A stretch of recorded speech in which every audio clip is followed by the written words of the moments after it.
ભારતની મુલાકાતે આવેલી જર્મન મહિલા સરાગા બર્ગરનો રિક્ષામાં ભૂલાઈ ગયેલો મોબાઈલ ફોન સુરત પોલીસે ગણતરીના કલાકોમાં શોધી આપ્યો હતો. મૈદરપુરા પોલીસે સીસીટીવી ફૂટેજના આધારે રિક્ષા શોધી ફોન પરત કરતા જર્મન મહિલાએ પોલીસ મથકની વિઝિટ નોટમાં આભાર વ્યક્ત કરીને પોલીસની કામગીરીની પ્રશંસા કરી હતી.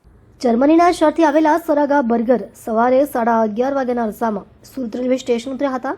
બેલ્જિયમ સ્ક્વેર પાસેની હોટલમાં જવા માટે તેમણે સ્ટેશન બહારથી ઓટો રિક્ષા લીધી હતી. રિક્ષામાંથી ઉતર્યા બાદ ફોન ગુમ થયાનો ખ્યાલ આવતા તેમણે તાત્કાલિક મૈદરપુરા પોલીસ સ્ટેશનનો સંપર્ક કર્યો હતો. આશરે 40,000 રૂપિયાની કિંમતના આ ફોનમાં રહેલી માહિતી અને સંપર્ક નંબરો તેમના માટે ખૂબ જ મહત્વના હતા.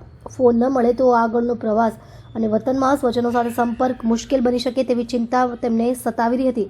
પોલીસ મથકના ઇન્સ્પેક્ટર NH બ્રહ્મભટ્ટે ત્વરિત પોલીસ ટીમને કામે લગાડી હતી. મહિલા જે રિક્ષામાં સવાર હતા તેના નંબરના આધારે પોલીસે 25 જેટલા સીસીટીવી કેમેરાની ફૂટેજ ચેક કરી રિક્ષા ચાલકને શોધી કાઢ્યો હતો અને તેમાંથી ફોન બરામદ કરી મહિલાને પરત સોંપ્યો હતો. ગણતરીના કલાકોમાં જ ફોન શોધી આપતા સરાગા બર્ગર પોલીસની કામગીરીથી અત્યંત પ્રભાવિત થયા હતા.